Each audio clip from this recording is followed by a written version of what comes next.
அரூப் அறிவியல் பயோக்கு மருத்துவ நிபுணர் பரசு பேசுகிறேன். இப்ப சமீபத்தில் ஒரு நிலச்சரிவு ஏற்பட்டது.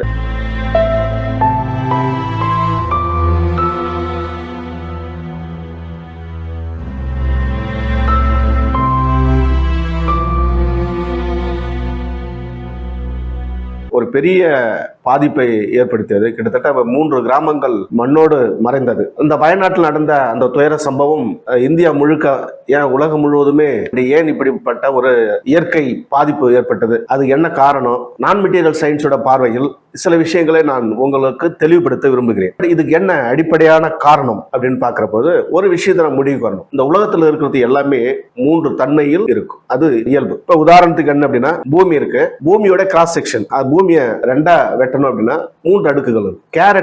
கேரட் இருக்கு இல்லையா, கேரட்டை நீங்க குறுக்கால வெட்டனீங்க அப்படின்னா அதுல 3 அடுக்குகள் இருக்கும். 3 அடுக்குகள். பீட்ரூட்டை வெட்டனீங்கன்னா அது 3 அடுக்குகள் இருக்கு. மரத்தை வெட்டனீங்கன்னா அதுவும் 3 அடுக்குகள் இருக்கு. அந்த 3 லேயருக்கு 3 விதமான தன்மை இருக்கு. இப்போ உதாரணத்துக்கு என்ன அப்படின்னா, மேகம் குறிப்பிட்ட தூரத்துக்கு மேல ஏன் போக வேண்டியதானே, அது போகாம ஒரு குறிப்பிட்ட ஸ்டேஜுக்கு பிறகு போகல, அதனால அப்படியே நிக்குது. அது என்ன காரணம் அப்படின்னா, அடர்த்தி குறைவான கேசஸ் எல்லாம் அதுல இருக்கு. அதுக்கு அடுத்து அடர்த்தி அதிகமான கேசஸ் எல்லாம் ஒரு குறிப்பிட்ட லெவலுக்கு மேல அப்படியே நின்று, தண்ணியும் எண்ணெயும் கலந்து குளிக்க நம்ம வச்சிட்டோம் அப்படின்னா தண்ணீர் கீழையும் எண்ணெய் மேலையும் மிதக்கும். அது ஒரு லேயரா நிற்கும். என்ன காரணம்னா, எண்ணெய் அடர்த்தி குறையும். அது போல பூமியினுடைய அடுக்குகள், அடர்த்தி அதிகமான பொருள் உள்ளேயும் அடர்த்தி குறைவான பொருள் அதுக்கு மேலையும் செல்வது இயற்கை. அதுல பெரும்பகுதி 3 அடுக்குகளாக இருக்கும். பூமியினுடைய அடுக்குகள் மட்டுமல்ல, இருக்கிற பொருட்கள் எதை எடுத்தாலும் அப்படிதான் இருக்கும். இப்போ உதாரணத்துக்கு ரேஸ், கதிர்வீச்சு, alpha rays, beta rays, gamma rays அப்படின்னு சொல்லுவோம். இப்போ ஆல்பா ரேஸ் இப்போ நம்ம சாதாரண பார்க்குற லைட் வெளிச்சம்லாம் அது ஆல்பா வகையை சேர்ந்தது. ஒரு அட்டையை வச்சு அதனுடைய ரேஸை தடுத்துடலாம். அதுக்கடுத்து பீட்டா ரேஸ். பீட்டா ரேஸ் சில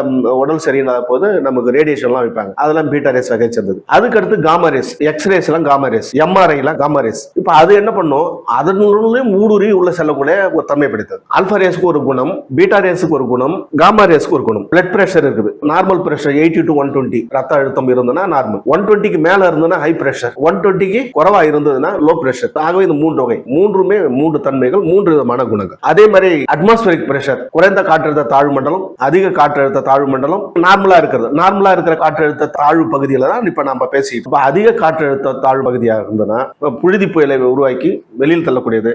குறைந்த காற்றழுத்த தாழ்வு மேல இருக்க மேக கூட்டங்களை மழையை உருவாக்கி கீழே தள்ளும். அவை 3 தன்மைகள். இதை நல்லா தெளிவா புரிஞ்சுக்கணும். அதே மாதிரி பூமிக்குள்ளையும் 3 அடுக்குகள் என்பது இருக்கு. அதுக்கு மேல உள்ள ஒரு அடுக்கு இருக்கு இல்லையா, 3ஆவதாக மேல உள்ள அடுக்கு, அது மீண்டும் 3 அடுக்குகளாக பிரியும். இப்ப நம்ம பூமியில இருந்து நிறைய எடுத்துக்கிட்டே இருக்கிறோம். பெட்ரோலியம் ப்ராடக்ட் எடுக்கிறோம், நிலக்கரி எடுக்கிறோம், இன்னும் வேற பொருட்கள்லாம் நம்ம பூமியில இருந்து எடுத்துக்கிட்டே இருக்கோம். அப்ப எடுக்கிற பொழுது என்ன அப்படின்னாக்கா, மேல இருந்த மண் இது மேல வைக்கணும், கீழே இருந்த மண் கீழே வைக்கணுமா நம்ம வைக்கிறோம். அப்படி வைக்கிறது கிடையாது. நம்ம என்ன பண்றோம், தோண்டி நமக்கு தேவையான பொருள் எடுத்துட்டு அதை எல்லாத்தையுமே போட்டுறோம். அடியில் இருக்க மண் மேலையும் மேல இருக்க மண் கீழையும் நம்ம போட்டு மூடிடும். அது என்ன பண்ணும் அப்படின்னா, காலப்போக்கில் இது மாதிரி மழை பொழிகிற காலங்களிலும் காலப்போக்கில் அது இருந்த இடத்திற்கு, பழைய இடத்திற்கு அது மூவ் ஆக ஆரம்பிக்கும். பூமி இது மாதிரியான சூழ்நிலை என்ன ஆகுது அப்படின்னா, பூமி தன்னை தானே சரி செய்ய முயற்சிக்கிறது. தன்னை தானே சரி பண்ணி, இயற்கையில் ஏற்படுற பூமியில் உள்ள ஏற்படுற மாற்றங்கள், எங்கேயோ ஒரு சில பகுதியில் அதிகமான கனிம வளங்களை எடுக்கிறாங்க, ஏற்ற தாழ்வு ஏற்படும் பூமிக்குள்ளே. இப்ப அரபு நாடுகள்ல உலகம் முழுவதும் உள்ள வாகனங்களுக்கு பெட்ரோலியம் அங்கிருந்து தான் வருது. ஆகவே அதிகமான ஏற்றத்தாழ்வு ஏற்படும்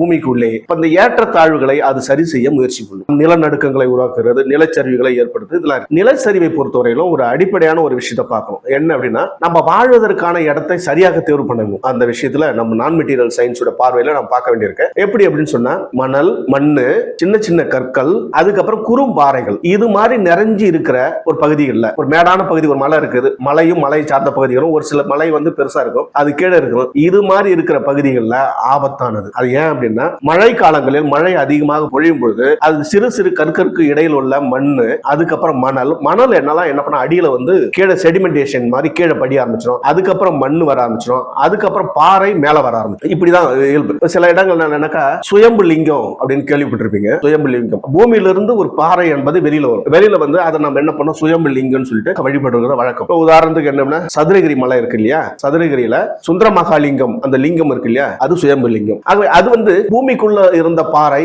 இது மாதிரியான பூமியில் ஏற்பட்ட மாற்றத்தினால் அது பூமியில இருந்து வெளியில இருக்கும். அடர்த்தி அதிகமான பொருள் உள்ள செல்வதும் அடர்த்தி குறைவான பொருள் அதுக்கு மேல வருவது இயற்கை. இந்த அடிப்படையில பெரும் பாறைகள், சிறு கற்கள், மண்ணு இது மாதிரி நிறைஞ்சிருக்கிற இடத்துலயும் நம்ம குடியேறக்கூடாது. அல்லது நாம இருக்கிற இடத்துல நமக்கு மேல இருக்க மலை அது மாதிரியான பாறைகளால் ஆனது அப்படின்னு சொன்னா அதிக மழை பொழியும் பொழுது மணல் எல்லாம் கீழே இறங்கி நெகிழ்த்தன்மையை கொடுக்கும், இலகுவாகும். அப்படி இலகுவாக்கும் போது ஆட்டோமேட்டிக்கா மேல இருக்கிற மண்ணானது கீழே சரியத்தான் செய்யும். முழுக்க முழுக்க மண்ணால் ஆன ஒரு மலை இருக்குது, அதை பத்தி கவலையப்பட தேவையில்லை. அது என்ன, மழை பொழிந்த பிறகு அது வழிந்தோடுமே தவிர அது நிலச்சரிவை ஏற்படுத்தாது. அரிப்பு, மண் அரிப்பை தான் ஏற்படுத்துமே தவிர இது மாதிரி நிலச்சரிவை ஏற்படுத்தாது. இதுதான் வந்து சயின்ஸ், அடிப்படையான அறிவியல். இப்போ ஒரே ஒரு வரலாற்று சான்று ஒண்ணு உங்களுக்கு சொல்றேன். என்ன அப்படின்னு சொன்னா, நம்மளுடைய தஞ்சை பெரிய கோயில் இருக்கு இல்லையா, அந்த தஞ்சை பெரிய கோயில் நீங்க நினைக்கிற மாதிரி சிமெண்ட் வச்சு ஒரு கல் இன்னொரு கல் வச்சு ஒட்ட வச்சு எல்லாம் கட்டணது கிடையாது. அப்போ தஞ்சை பெரிய கோயில் என்பது கிட்டத்தட்ட 100-150 அடி ஆழத்துக்கு வெறும் மணலை பரப்பி, வெறும் மணல் தான், மணலை கம்ப்ளீட்டா பரப்பி